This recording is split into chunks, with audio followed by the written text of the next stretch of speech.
We're used to thinking very highly of democracy, and by extension of ancient Athens, the civilization that gave rise to it. The Parthenon has become almost a byword for democratic values, which is why so many leaders of democracies like to be photographed there. It's therefore very striking to discover that one of ancient Greece's greatest achievements, philosophy, was highly suspicious of its other achievement, democracy. So I'm highly suspicious of democracy myself. I just believe that there's too many useful idiots in society which bring down the currency of democracy. I also believe that it encourages politicians to use dirty tactics to try and rig the vote, which really harms society. I just believe that it's the best solution to the problem and not the perfect one, because we've tried other systems in the past and they've just not quite fared quite as well. The founding father of Greek philosophy, Socrates, is portrayed in the dialogues of Plato as hugely pessimistic about the whole business of democracy. In Book 6 of the Republic, Plato describes Socrates falling into conversation with a character called Adimantus and trying to get him to see the flaws of democracy by comparing a society to a ship. If you were heading out on a journey by sea, asks Socrates, who would you ideally want deciding who was in charge of the vessel? Just anyone, or people educated in the rules and demands of seafaring? Okay, so this is a rather long response, so I've had to script it out and I'm just going to have to read it off the script. I would want the people who are educated and experienced in the rules and demands of seafaring to be in charge, obviously. But I don't see this as an argument against democracy, rather than an argument against socialism, as it's better to have experts in charge of the resources that they obtain, rather than an individual or set of individuals allocate the resources, and they also have to do this for another billion other economic activities. But I see this as a bit of a false comparison. Sorry, Socrates. First of all, let me just give the definition of democracy, being the people collectively voting in the people to represent them in the most powerful body which makes the laws and determines which direction to take the country. Now I know this is not how democracy worked in Socrates' time, but this argument is getting equated to the current state of democracy. Now it is impossible to be an expert in this role because knowledge is not just in one massive clump. It's diluted in the mind of every individual that makes up the population. It's impossible to first come up with a way to collect that knowledge, and then it is impossible to educate yourself on this knowledge because there's too much. So we cannot vote in experts into these roles. So what's the next best solution? I would say to allow everyone in society in which that knowledge is diluted in to vote in a representative to represent them in the most powerful body that makes the laws and steers the state in a certain direction. Yeah, so a bit of a false comparison there, because it's comparing an occupation in which someone can be an expert in and an occupation where it is impossible to be an expert in. The latter, of course, says Adimantus. So why then, responds Socrates, do we keep thinking that any old person should be fit to judge who should be the ruler of a country? Socrates' point is that voting in an election is a skill, not a random intuition. And like any skill, it needs to be taught systematically to people. But what happens when the sophist infects the education system and start to pump their propaganda in the minds of the individuals which make up society and the population? What are the Platonists going to do then? People who think a certain way tend to have a magnetic attraction to certain occupational fields, where people who think another way tend to have a magnetic attraction to other occupational fields. So I don't think it's going to be possible to give a fair and balanced education on this subject, because the people educated them are going to be weighted on one side. And I also think there's a case that the politicians who are in charge are going to be pandering the system to the people in education, and there's going to be this constant leapfrog of one party pandering more, and then the other party pandering more, and then the other party pandering more, so then that they give a weighted education on their side. I think it encourages that sort of behaviour. Letting the citizenry vote without an education is as irresponsible as putting them in charge of a trireme sailing to Samos in a storm. Why is that? And does this stop it being the best possible solution? Sometimes the best possible solution is dangerous.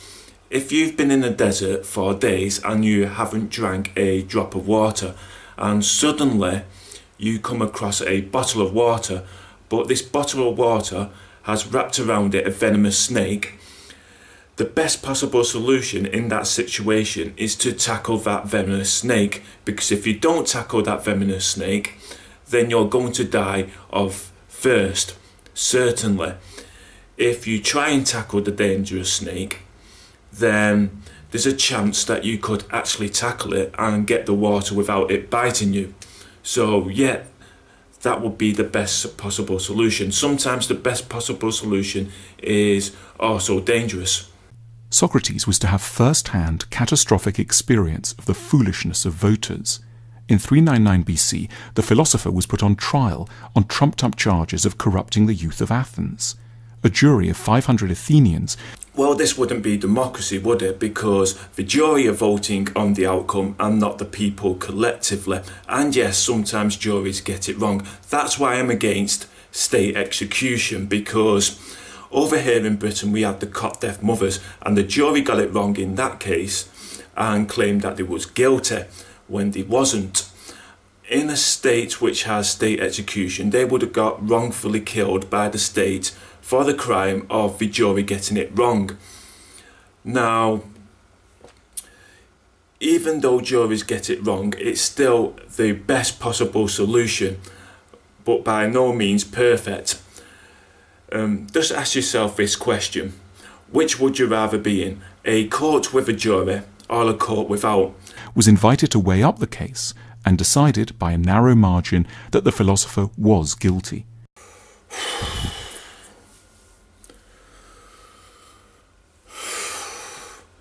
Seriously, Brexit.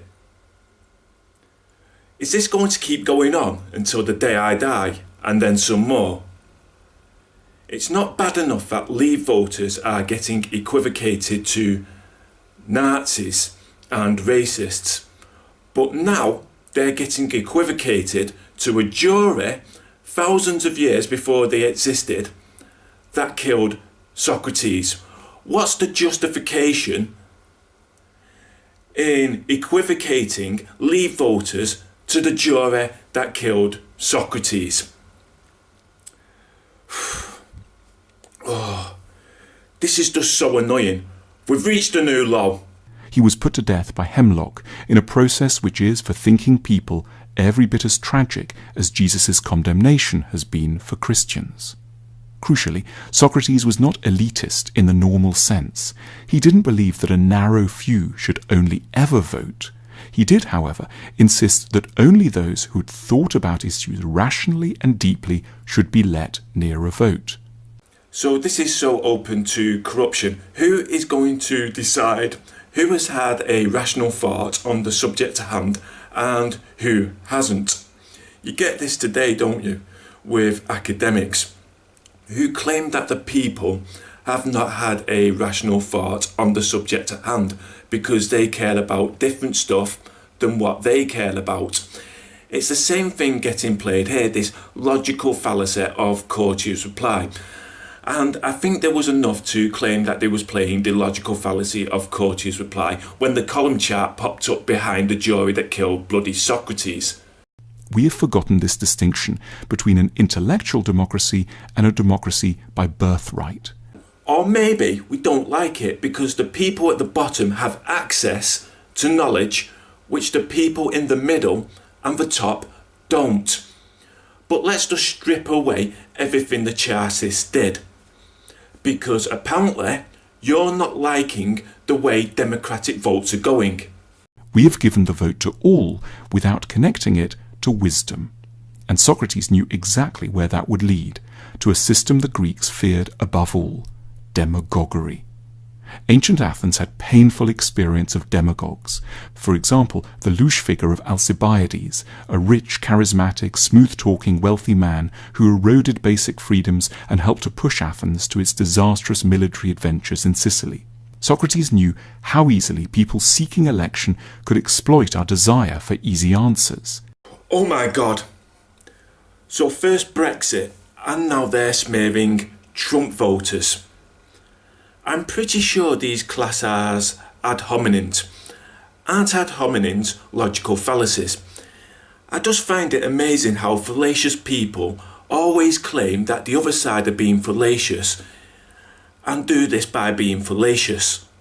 I always find that absolutely amazing. Oh, stop the world from turning, I just want to get off. He asked us to imagine an election debate between two candidates, one who was like a doctor and the other who was like a sweet shop owner.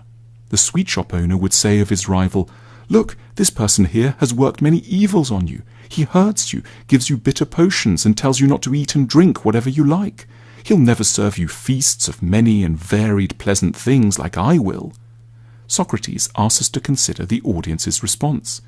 Do you think the doctor would be able to reply effectively?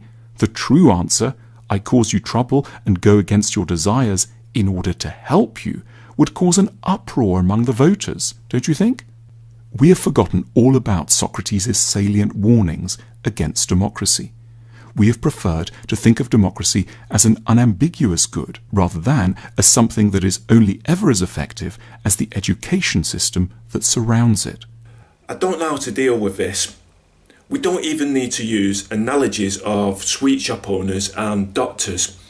We've just had an election in Britain last year, and the leader of the Labour Party has acted like that sweet shop owner. He has blamed everything wrong in society on austerity, and who are the ones dealing out the austerity? Yeah, the Tories. He claims he's going to deliver super fast Wi-Fi and broadband, to scrap tuition fees and to make further education free. He has acted exactly like that sweet shop owner. And who have the educated voted for? This election, 53% of those YouGov asked who have no qualifications plan to vote Tory, 17% UKIP, 18% Labour and 5% Lib Dem. The Tory vote share seems to decrease for every extra qualification a voter has. Of those with degrees, Tory vote share was down to 36%, UKIP just 4%, while Labour was on 28% and the Lib Dems 19%. And you mentioned Brexit before. I did a video a couple of weeks back where I added more weight onto one of Sargon of Akkad's comments which he made in a video. And it was adding more weight by going through a video of Channel 4 on immigration and exposing it as a piece of propaganda and a compendium of rhetoric. Now I think I did enough to expose that it was a compendium of rhetoric. And the reason I did that was because I'm poor and in the deep end, and the viscosity of immigration is so thick down here that I just couldn't believe what it was saying. So I investigated it because my bullshit detector was just ferociously flickering. So I started to read a few reports. I started to look at the logical fallacies which the video was playing, and started to just look at where immigrants go, what they actually do, the difference between European immigrants, the difference between non-European immigrants. I wouldn't have done that if I wasn't at the bottom, because my bullshit detector wouldn't be so finely tuned. And that's what I'm trying to say, that the people at the bottom might not have the education that the people in the middle and the top have, but they have a more finely tuned bullshit detector. As a result, we have elected many sweet shop owners and very few doctors. So let's tiptoe around Godwin's law. Well, I don't think it's tiptoeing around Godwin's law because it's not making an unfair comparison. I think we can all come to the conclusion that a vote for Hitler was the wrong thing to do. He wasn't just a cheeky chappy, he was a very naughty boy indeed. And to be honest, he was a bit of a bastard, a meth head and a total rat. Don't like the guy whatsoever. So I think we can all come to that conclusion that a vote for Hitler was the wrong thing to do. But who voted for Hitler? Yes, it was the educated, and they voted enough for him where he could gain enough votes where he could force his way into power. Now I just want to read something from Friedrich Hayek's Road to Serfdom. Long before the Nazis too, the German and Italian socialists were using techniques of which the Nazis and fascists later made effective use. The idea of a political party which embraces all activities of the individual from cradle to the grave, which claims to guide his views on everything, was first put into practice by the socialists. It was not the fascists, but the socialists, who began to collect children at the tenderest age into political organisations to direct their thinking. It was not the fascists, but the socialists, who first thought of organising sports and games, football and hiking into party clubs where the members would not be infected by other views. It was the socialists who first insisted that party members should distinguish themselves from others by the modes of greeting and other forms of address. It was they who, by their organisation of cells and devices for the permanent supervision of private life, created the prototype of the totalitarian party. The reason we have voted in too many sweet shop owners is because people have created isolated echo chambers where they've indoctrinated people to hate the outsider and do anything necessary to get themselves in.